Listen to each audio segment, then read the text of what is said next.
Would you like me to speak in English or in Spanish? Spanish. Buenos días a todos. Gracias a los organizadores por contar con mi participación en este importante evento.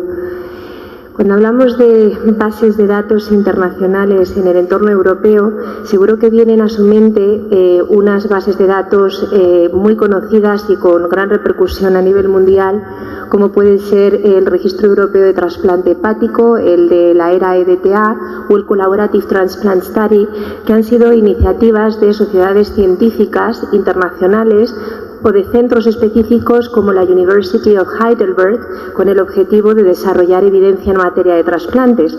Pero yo hoy no les voy a hablar de estos registros y les voy a hablar de actividades que quizás sean menos conocidas para ustedes y son iniciativas de bases de datos internacionales en materia de trasplante que corresponden a instituciones europeas como el Consejo de Europa y la Unión Europea.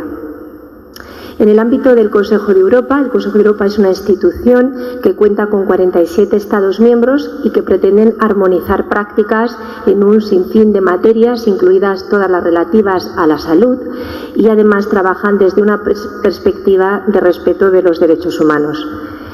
El Consejo de Europa empieza a trabajar en materia de trasplantes a través de este comité, el Comité de Trasplante, en el año 1986 y ha dado lugar a documentos de gran valor como una guía de calidad y seguridad de órganos, tejidos y células y un sinfín de resoluciones para los gobiernos de tal forma que mejoren sus estructuras de donación y trasplante. Pero desde muy pronto se hizo evidente para este comité la necesidad de empezar a recopilar información sobre todas aquellas actividades en las que estaban realizando algún tipo de contribución.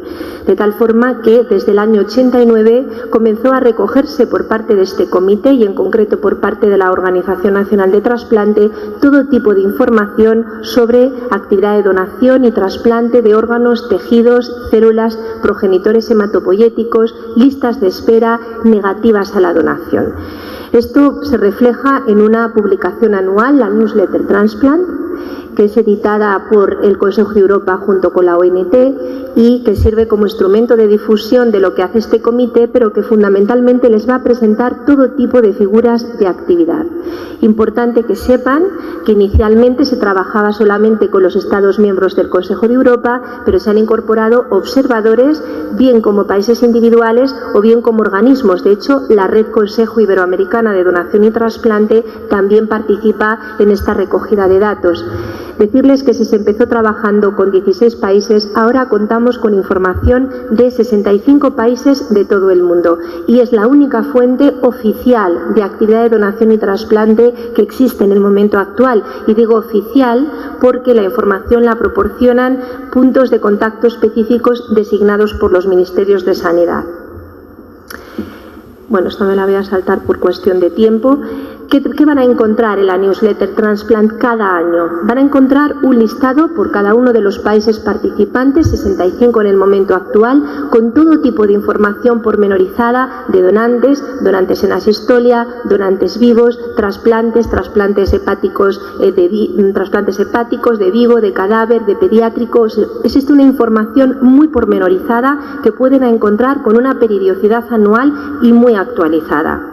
Además van a encontrar figuras que les van a permitir tener una visión global de cuál es la situación en una determinada zona del mundo. Esta, por ejemplo, es la actividad de donación de donantes por millón de población en Europa en el año 2012, donde pueden ver cómo varios países europeos ya se encuentran muy por encima de los 25 donantes por millón de población, como por ejemplo aquí tienen a Bélgica, tienen a Francia, España, Croacia, que ha desarrollado un modelo muy parecido al modelo español y ha desarrollado una actividad extraordinaria en los últimos años.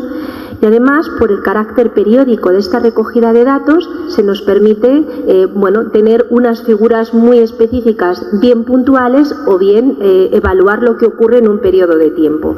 Aquí tienes una figura compleja, pero les muestra, por ejemplo, las tasas de donantes por millón de población por países, y en rojo ven lo perteneciente a la donación en asistolia y en azul lo perteneciente a la donación en muerte encefálica, de tal forma que pueden ver como países como Holanda tienen aproximadamente un 50% de sus donantes que son donantes en asistolia.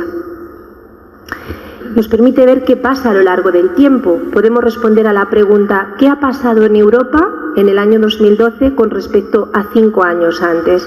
Bueno, esto es una gráfica compleja de ver, pero estoy segura de que ustedes lo van a coger rápidamente. En rojo les presento la evolución de la donación en asistolia en el año 2012 con respecto al año 2007 y en azul la evolución de la donación global. Si las barras están mirando hacia arriba es que se ha producido un incremento y si miran hacia abajo es que se ha producido un descenso de la actividad. Solo les llamo la atención sobre la cantidad de barras rojas en sentido positivo que tenemos, lo que significa que en el contexto europeo en los últimos 5 años se ha producido una extraordinaria expansión de la donación en asistolia en la mayor parte de los países que ya se han embarcado en esta actividad. No nos centramos exclusivamente en el Consejo de Europa, como les venía diciendo. Este es el mapa para los países iberoamericanos de trasplantes renales, donde ven la situación privilegiada que ha alcanzado ya Brasil con sus 27 trasplantes renales por millón de población el año pasado. Y aquí pueden ver su posicionamiento. En azul tienen los trasplantes renales de fallecido y en rojo los de vivo. Y ven la situación de Brasil, que además, bueno, pues el número absoluto ya saben que son, si no los, bueno, creo que los segundos del mundo, con más de 5.000 trasplantes renales efectuados. Decirles además que la base de datos del Consejo de Europa con el tiempo se decidió que tenía que expandirse y lo ha hecho a través de la Organización Mundial de la Salud. Toda la información que se recopila se lleva al Observatorio Global, donde ustedes van a poder encontrar información de actividad a nivel global, además a nivel de prácticamente 100 países de todo el mundo, y que además tiene una base de datos vinculada de legislación y de aspectos organizativos. Con lo cual, si ustedes un día van a visitar un determinado país y quieren conocer cuál es su legislación en materia de trasplante, qué organización tienen, van a encontrar aquí información pormenorizada y, por supuesto, van a encontrar información pormenorizada de actividad. Esta es una gráfica, de nuevo, de los trasplantes renales por millón, en azul de fallecido, en rojo de vivo, y ahí ven la situación, de nuevo, muy privilegiada de la situación de su país, de Brasil. La Unión Europea. La Unión Europea es una institución que cuenta con 28 Estados miembros, también trabajan con el objetivo de la armonización, pero además en la Unión Europea los Estados miembros hemos conferido competencias a la Unión Europea y les hemos dado capacidad de legislar en determinadas materias. Bueno, pues les hemos dado capacidad de legislar y de actuar en todo lo relativo a las sustancias de origen humano. Y en el campo de los órganos, basándose en gran medida en todo lo que habían aprendido del Consejo de Europa, para los años 2009 a 2015 han establecido un plan de acción a través de dos elementos políticos, uno vinculante y otro no vinculante. Tiene que ver con las bases de datos, pero tienen que ser un poco pacientes en la presentación. Bueno, persigue 3 objetivos la Unión Europea, entre ellos aumentar la disponibilidad de órganos, hacer el trasplante más accesible y mejorar la calidad y la seguridad, y lo hacen a través de 2 estrategias. Han creado una directiva en el año 2010 que significa que tiene que ser cumplida por los 28 Estados miembros y donde les dice que tienen que disponer todos los países de un registro de seguimiento de donante vivo. Cada país tiene que registrar sus donantes vivos y registrar la evolución de sus donantes vivos. Y tienen un plan de acción que básicamente establece unas áreas en las que la Unión Europea ayuda a los países y dentro de esas ayudas quiere ayudar a los países a desarrollar sus registros de donante vivo y a desarrollar registros de seguimiento de pacientes trasplantados de órganos sólidos. Bueno, esto lo ha hecho a través de varios proyectos, pero además le ha dado un tinte especial. Es evidente que un país pequeño, un país de 2 millones de habitantes, aunque tenga un registro nacional, hay determinadas preguntas que no puede responder por sí solo. Aquí tienen ustedes algunas de las preguntas que vienen a mi mente, pero seguro que a ustedes se les ocurren muchas más.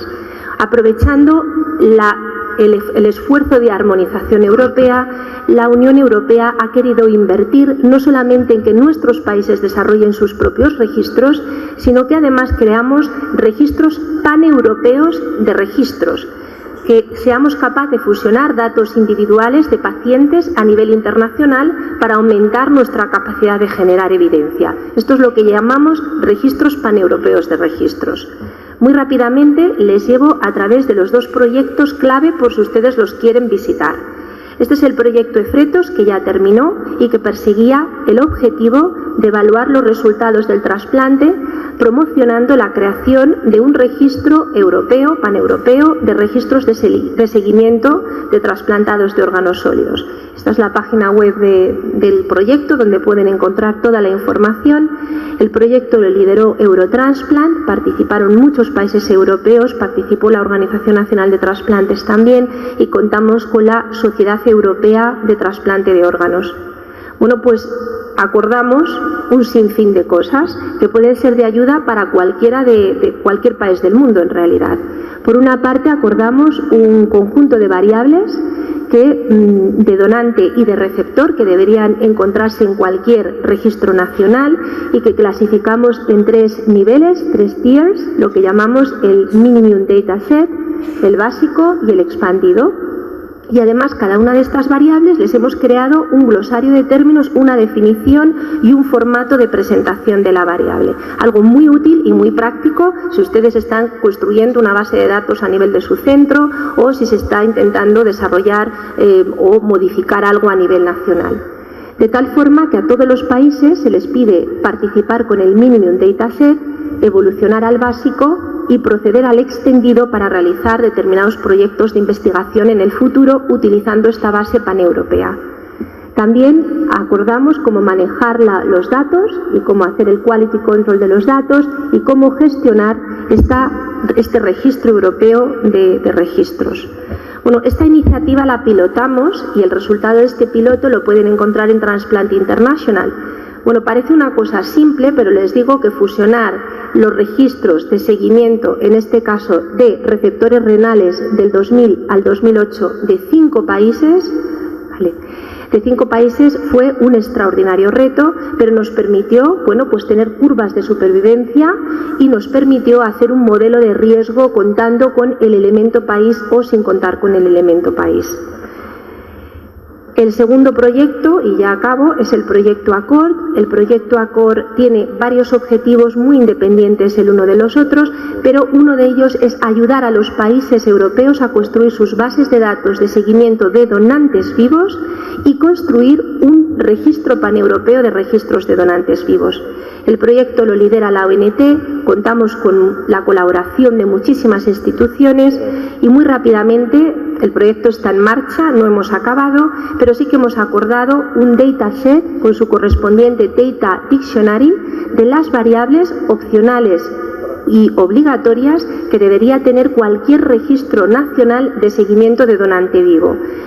Y lo bueno es que no solamente lo hemos hecho para riñón, sino que también lo hemos hecho para el donante hepático de vivo, de tal forma que tiene una descripción pormenorizada de qué recoger en una base de datos local, nacional o supranacional de un donante vivo a corto, medio y largo plazo.